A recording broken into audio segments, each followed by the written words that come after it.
People of Zimbabwe need very concrete things.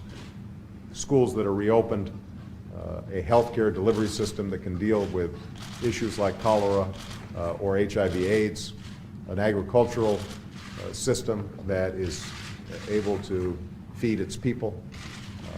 Technologies, and in 1850s, he was protecting that technology with a legal lawyer named Abraham Lincoln.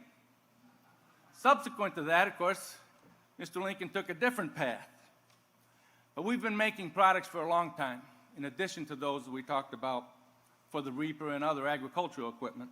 I also welcome President Karzai's commitment to take additional steps that can improve the lives of the Afghan people in concrete ways, especially with regard to the rule of law, agricultural production, economic growth, and the delivery of basic services.